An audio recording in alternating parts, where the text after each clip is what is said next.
নমস্কার। আজকে আমাদের আলোচ্য বিষয়বস্তু যে বিশেষ কোন কোন লক্ষণ দেখে আপনি বুঝবেন যে আপনার শুভ সময় শুরু হতে চলেছে। এটা একটা একজন শ্রোতা বন্ধু প্রশ্ন করেছেন, তার প্রশ্নের উত্তর দেব।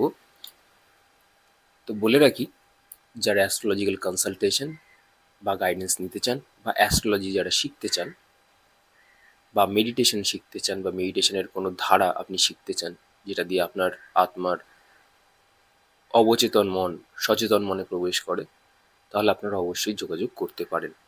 চলুন শুরু করা যাক। ১ নম্বর যে পয়েন্টটা, শুভ সময় আসছে কি করে বুঝবেন? দীর্ঘদিনের বাধা যে কাজটা থাকে হঠাৎ করে একে একে দূর হতে শুরু করে।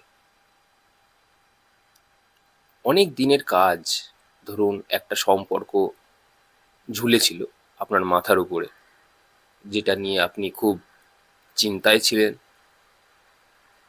দুটানার মধ্যে ছিলেন, সেটা হঠাৎ করে চলে যায় বা কেটে যায়। তাহলে আপনি দেখবেন এই টানার মধ্যে থেকে আপনি মুক্তি পেয়ে গেলেন। অর্থাৎ আমাদের জীবনে যে ছোট ছোট জিনিসগুলো যেগুলো আমাদেরকে দুবিধার মধ্যে ফেলে, সেগুলো হঠাৎ করে যখন চলে যেতে থাকে বা সরে যেতে যখন থাকে, তখন এটা একটা বড় সাইন যে আপনার শুভ সময় বা ভালো সময় কিন্তু আসতে চলেছে।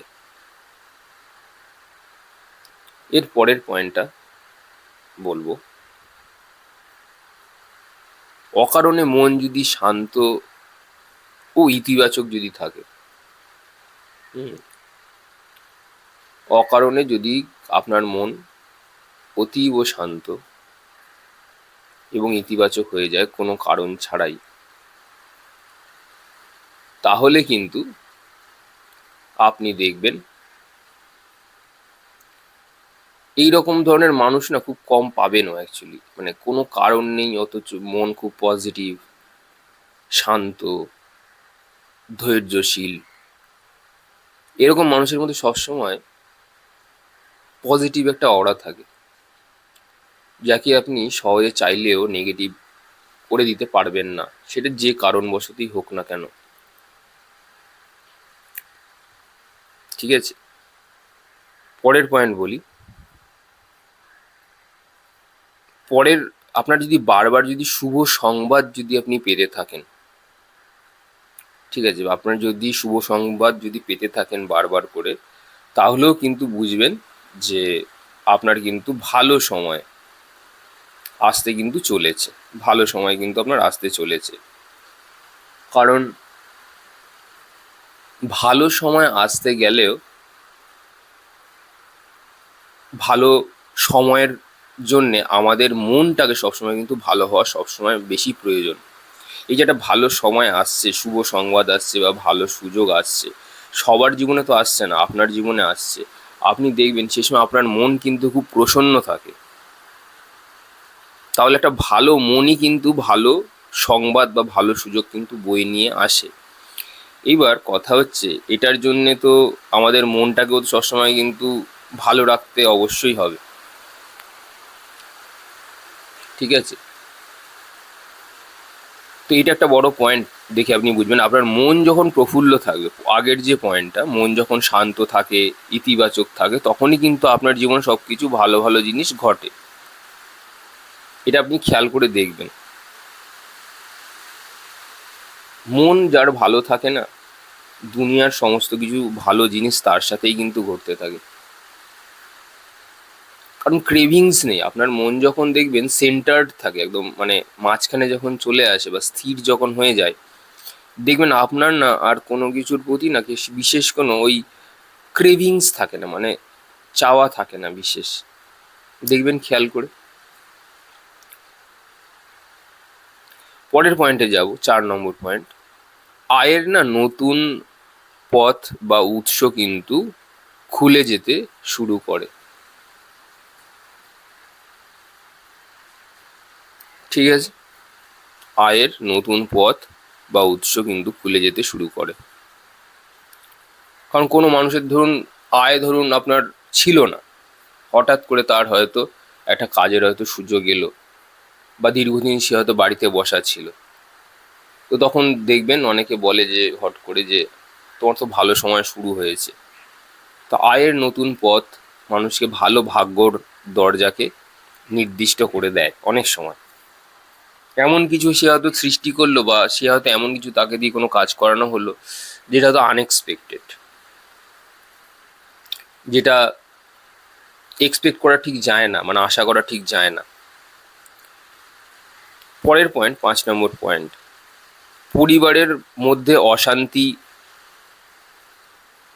কমে যায়, সম্পর্কের উন্নতি হয়। এবার ব্যাপার কথা হলো, যে সমস্ত দেখবেন আমাদের পরিবারে যে অশান্তিগুলো হয় না, এগুলোকে অ্যাকচুয়ালি ক্রনিক প্রবলেম বলে ইংলিশে।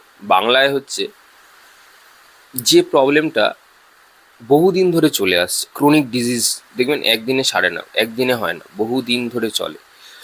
এইবার আমাদের পরিবারে যখন জয়েন্ট ফ্যামিলি থেকে যখন আলাদা হয়ে যায়, অর্থাৎ জয়েন্ট ফ্যামিলি থেকে নিউক্লিয়ার ফ্যামিলিতে যখন ট্রান্সফার হয় বা আলাদা হয়ে যায়, আমরা তো খুব দুঃখ পাই। আসলে দুঃখ পাওয়ার কোনো কথা নেই। আপনার এটা ভালো সময় এলো।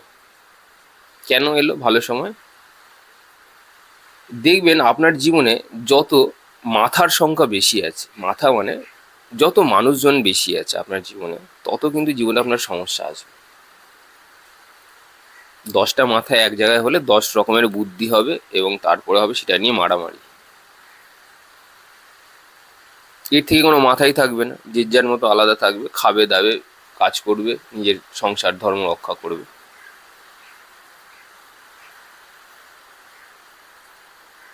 ঠিক আছে? তো আমি মনে করি এটা শুভ সময়। সম্পর্কের বাঁধন কেটে যাওয়া, এটা আমি মনে করি খুব ভালো সময়, খুব অত্যন্ত। তার পরের পয়েন্ট হচ্ছে কি, ভোরে ঘুম ভাঙে। অনেকের দেখবেন ডাকতে ডাকতে ঘুম থেকে ওঠে না, আর কিছু মানুষ আছে যতই রাত করে শুক না কেন, সকালবেলা অটোমেটিক তার শরীরে যেন একটা চাবি দেওয়া থাকে, অটোমেটিক উঠে যায়, এবং দিনটাও খুব সতেজভাবে ভালোভাবে সে ব্যক্তি কাটায়।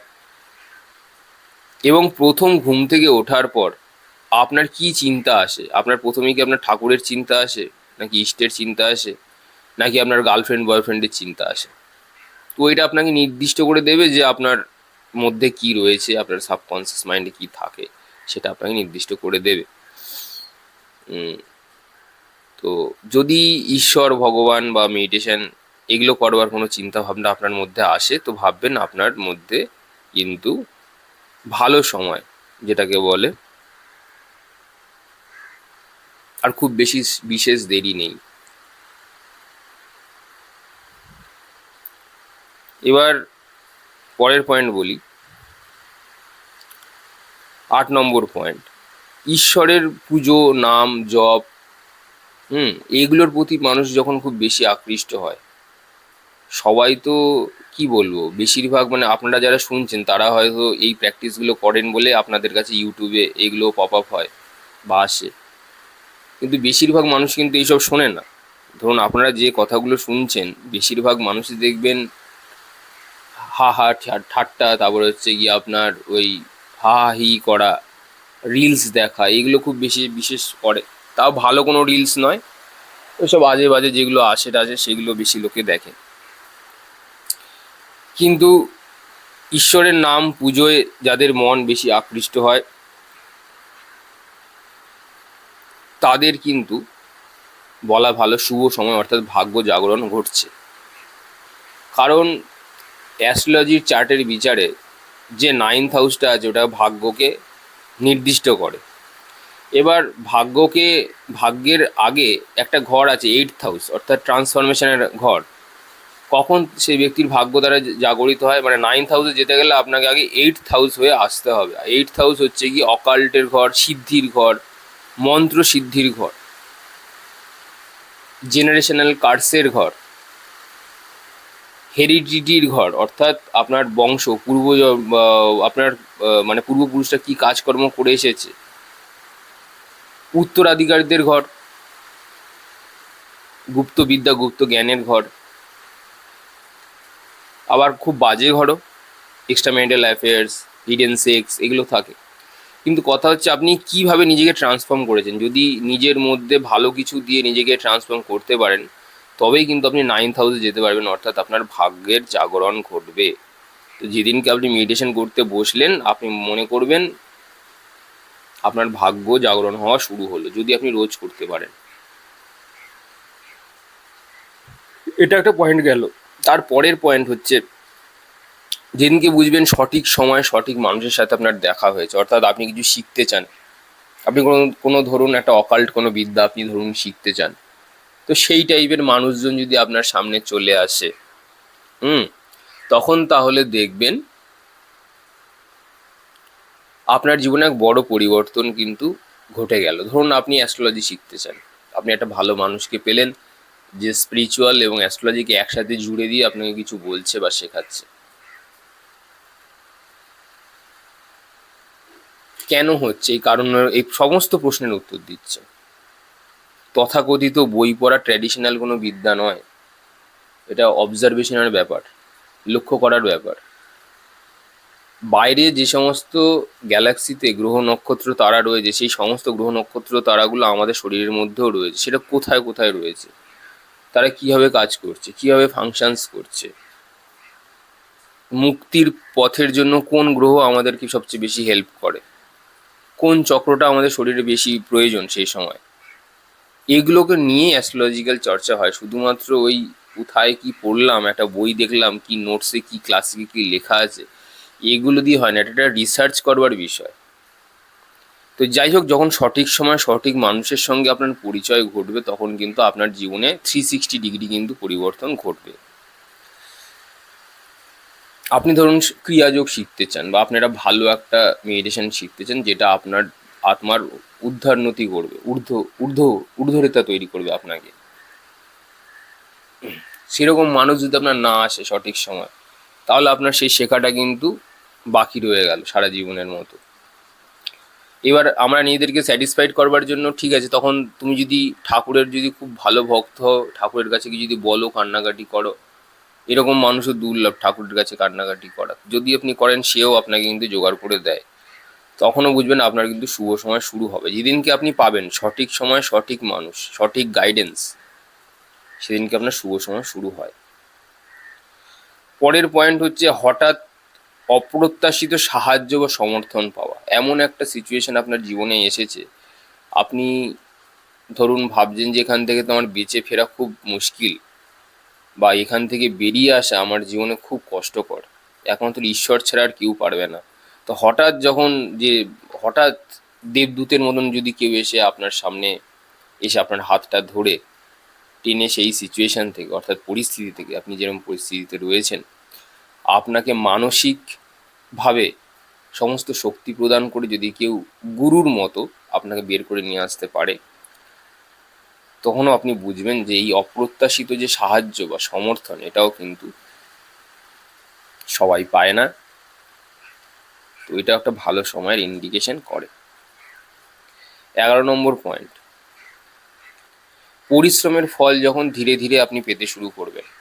এরকম বহু প্রাইভেট কোম্পানিতে আছে, আপনারা জানবেন, যাদের হাজবেন্ডরা চাকরি করে বা যাদের ঘরে ছোট ছোট ছেলেমেয়েরা চাকরি করে প্রাইভেট জায়গাতে, বিশেষ করে কাজ হচ্ছে 10 ঘন্টার, ঠিক আছে, কিন্তু যখন স্যালারি দেওয়ার কথা আসে, তখন তো কি বলবো, তখন ভুল খুদ দেখার চেষ্টা করে, তুমি তো এটা করো, তুমি তো ওটা করো। এবার কথা হচ্ছে এইরকমই বেশিরভাগ জায়গাতে। তো যতদিন এরকম চলে চলে, প্রারব্ধ কাটছে বা কাটছি, কিন্তু যখন ঈশ্বর তোমাকে আবার একটা নতুন আয়ের পথ দিয়ে দেয়, বা পরিশ্রমের ফল যখন ধীরে ধীরে তুমি যখন পেতে শুরু করো, বলা ভালো সবচেয়ে, তখন কিন্তু বুঝে নিও যে তোমার শুভ সময় কিন্তু শুরু হয়েছে। অর্থাৎ পরিশ্রম তুমি যে করছো, সেটার মূল্য কি তুমি পাচ্ছ? একটা মানুষ বাইরে সারাদিন সারা রাত কাজ করে তার সংসারকে চালাবার জন্য, কিন্তু সে যথোপযুক্ত পারিশ্রমিক পান না বা পায় না, এটা কি খুব ভালো কথা? এটা তো মোটেও ভালো কথা নয় বা শুভকাম্য নয়। এক পক্ষের মানুষ ধনী থেকে ধনীতর হচ্ছে, আর এক পক্ষের মানুষ গরিব থেকে গরিবতর হচ্ছে। এগুলোর দিকে কেউ খেয়াল রাখে না, সবাই যে যার পকেট ভরতে ব্যস্ত, বিশেষ করে যারা ব্যবসায়ী মানুষ হয়, যাদের আন্ডারে অনেক কাজকর্ম করে। আমরা তো খুব চুনোপুঁটি মানুষ, আমরা তো খেটে খাওয়া মানুষ। আমরা আজকে যদি কাজে না যাই, আজকে আমাদের স্যালারিটা ডে অফ করে দেবে।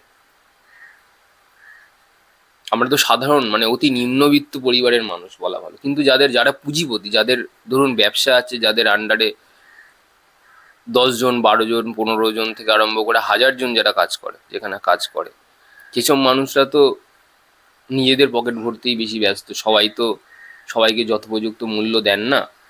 এটা আমার রিকোয়েস্ট, যাদের ব্যবসা আছে বা ব্যবসা যারা করছেন, তারা যদি আপনার আন্ডারে কেউ কাজ করে, আপনি যদি একা কাজ করেন তো কোনো ব্যাপার নয়, কিন্তু আপনি যদি আপনার আন্ডারে যারা কাজ করছে তাদেরকে অ্যাটলিস্ট ঠিক মতো পারিশ্রমিক দেওয়া।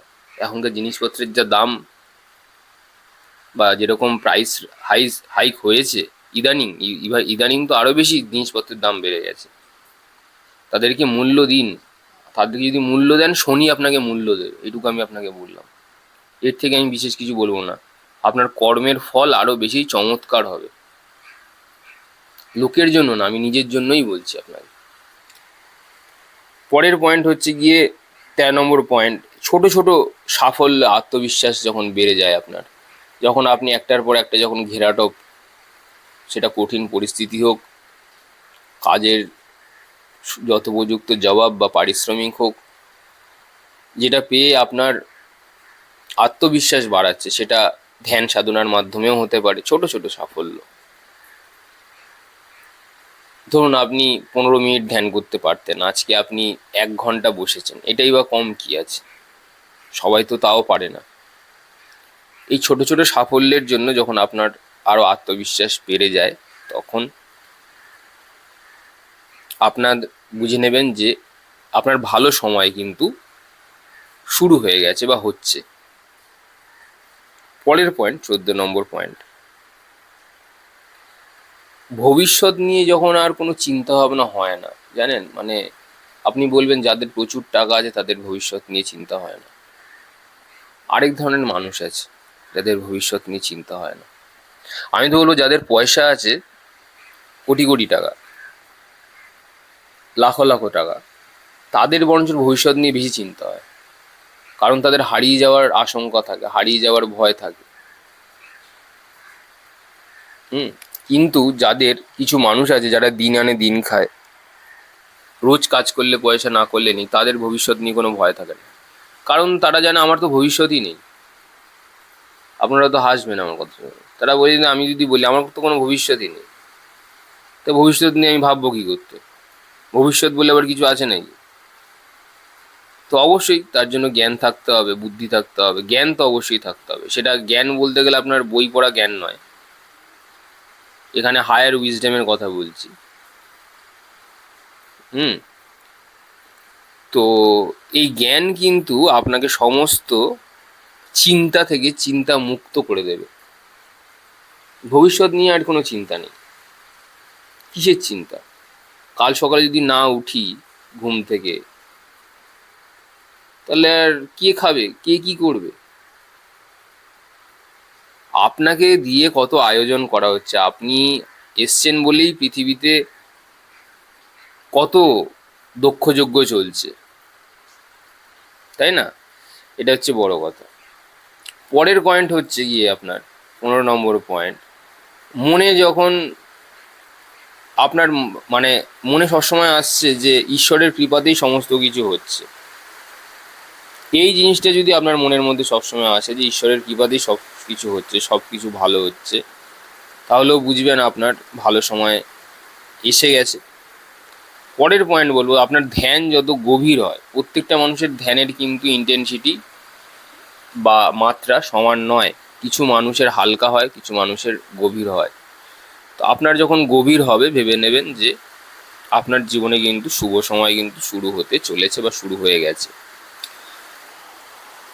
তারপরের পয়েন্ট, যখন আপনি দেখবেন ইতিবাচক পরিবেশ যখন আপনার চারপাশে থাকে, অর্থাৎ ভালো সময় আসলে না, ভালো পরিবেশও তৈরি হয়ে যায়, অটোমেটিক তৈরি হয়ে যায়। সে সময় আপনি বুঝবেন যে আপনার শুভ সময় কিন্তু শুরু হয়ে গেছে। এতগুলো পয়েন্ট আপনাদেরকে বললাম, প্রায় 17খানা পয়েন্ট।